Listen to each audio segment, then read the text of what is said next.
প্রায় 1.5 লক্ষ ভোটের ব্যবধানে আমরা জয়ী করে আমরা সংসদে পাঠিয়েছিলাম। আজকে এটার প্রতিবেদন আমরা পেয়েছি মন্ত্রী হিসেবে।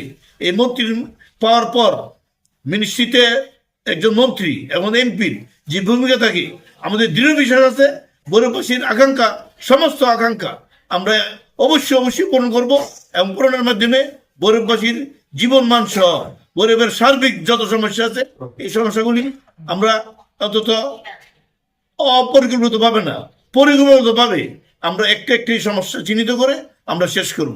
তাই আমরা যাতে সকল সমস্যার সমাধান করতে পারি, এই জন্য সবচেয়ে ভালো ভূমিকা রাখতে পারি সামাজিক সমাজ। আপনারা যারা আসছেন আজকে অশেষ ধন্যবাদ। আজকের এই সুদিনে, আজকের এই আনন্দময় দিনে আপনাদেরকে সাথে নিয়ে আমরা গরিবের শিক্ষা, সংস্কৃতি, সাহিত্য সহ খেলাধুলা সহ আমরা সার্বিক উন্নয়নে আমাদের আলম সাহেব যাতে ভূমিকা রাখতে পারে, আমরা একটা লিখিত আমাদের পরিকল্পনা সাজাইব। এই সাজানোর পরে যদি কোনো শর্ট থাকে আপনাদের মতামত নিয়ে আমরা এই কাজগুলি করব। তাই আজকের দিনটা স্মরণীয় থাকার জন্য আমরা সবাই ইতিমধ্যেই গত কয়েকদিন ধরেই যে আওয়াজ যে মন্ত্রী হচ্ছে, বিভিন্ন এলাকার নেতৃবৃন্দ আমাদের কাছে আসতেছে, মিষ্টিমুখ করে যাইতেছে। আজকেও যখন কাগজ পাইছি যে মন্ত্রী হবে, প্রতিমন্ত্রী, এই কাগজ পাওয়ার পর কোন মিনিস্ট্রি, এরপর থেকে এই মিষ্টি মুখ আমরা সকাল থেকে দুপুর পর্যন্ত অনেক লোকজন আমরা মিষ্টি মুখ করিয়েছি। আজকে যারা আসছেন সবাই আমরা মিষ্টি মুখ। অবশ্যই এই যে আনন্দময় দিনটাকে আরো আনন্দময় হোক, স্মৃতি যাতে থাকে এই হিসেবে আমরা সবাই একত্রিত হইতেছি।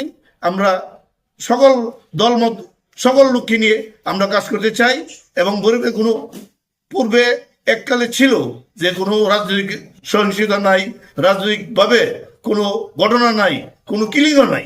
আমরা যদি আগামী ভবিষ্যতে ঘটনাবহুল ছাড়া এবং সুশৃঙ্খলভাবে গরিবকে আমরা চাপ পরিচালনা করতে পারি, এই ব্যাপারে সবার সহযোগিতা অতীত দিয়েছি, আগামীতে যাব এবং ভবিষ্যতেও আমরা সবাইকে নিয়ে একদম দলমত ঊর্ধ্বে একটা বৈরববাসীর একটা উন্নয়নের স্বার্থে কোনো দ্বিমত যাতে না থাকে এই ব্যাপারে আমরা কাজ করে যাব।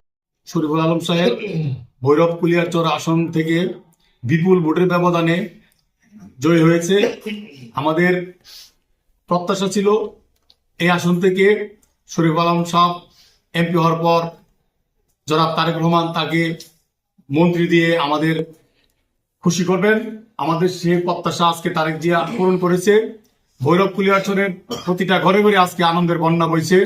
আমরা আশা করব শরীফুল আলম সাহেব এদেশের মানুষকে যে ওয়াদা দিয়েছেন সেই মন্ত্রিত্ব গ্রহণের মাধ্যমে ভৈরবের যত সমস্যা আছে উনি ধীরে ধীরে মানুষের প্রত্যাশা পূরণ সহ ভৈরবের সমস্যা সমাধান করবেন। আমরা শরীফুল আলম সাহেবকে মন্ত্রিত্ব দেওয়ায় ভৈরব কুলিয়ারচরবাসী জনাব তারেক জিয়াকে অভিনন্দন জানাচ্ছি, শুভেচ্ছা জানাচ্ছি, ধন্যবাদ জানাচ্ছি। আমাদের কিশোরগঞ্জ ৬ আসনে আমাদের মাননীয় সংসদ সদস্য শরীফুল আলম সাহেব এবার আজকে প্রতিমন্ত্রীর দায়িত্ব পেয়েছেন।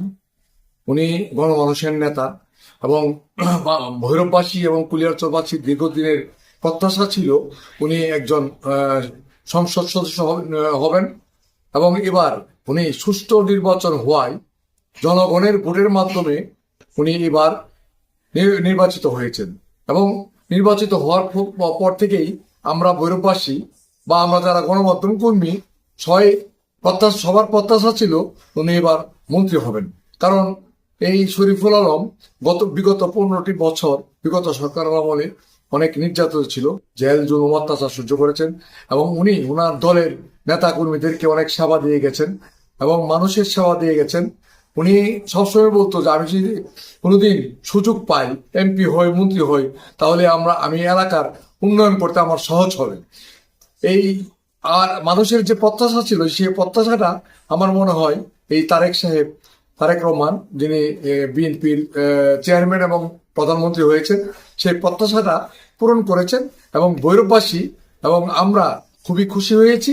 আমার প্রত্যাশা এই শরীফুল আলম দায়িত্ব পাওয়ার পর ভৈরব কুলিয়ারচর সহ তথা কিশোরগঞ্জের মানুষের যত প্রত্যাশা আছে পূরণ করবেন, বিশেষ করে ভৈরব কুলিয়ারচরের উন্নয়নের প্রতি নজর দিবেন এবং নেতা কর্মীদের প্রতি সেবার মান আরো বাড়িয়ে দিবেন, আমার দৃঢ় বিশ্বাস।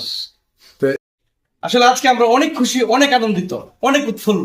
আজকে আমাদের সারাদিনটা ঈদ লাগছে এবং ঈদের খুশিতেই বয়ে যাচ্ছে ভৈরব কুলিয়ারচরবাসী। কিশোরগঞ্জ 6 আসনে শরীফুল আলম সাহেব অত্যন্ত ভালো মনের মানুষ। নেতা তো বাংলাদেশে অনেক আছে, কিন্তু তার মতো আসলে এত ভালো নেতা খুব কমই আছে। মাটিও মানুষের নেতা বলতে শরীফুল আলমকেই বোঝায়। আমরা দোয়া করি শরীফুল আলম সাহেব যেন কিশোরগঞ্জ 6কে সুন্দরভাবে সাজিয়ে গুছিয়ে রাখবেন এবং জনগণের প্রত্যাশা পূরণ করবেন।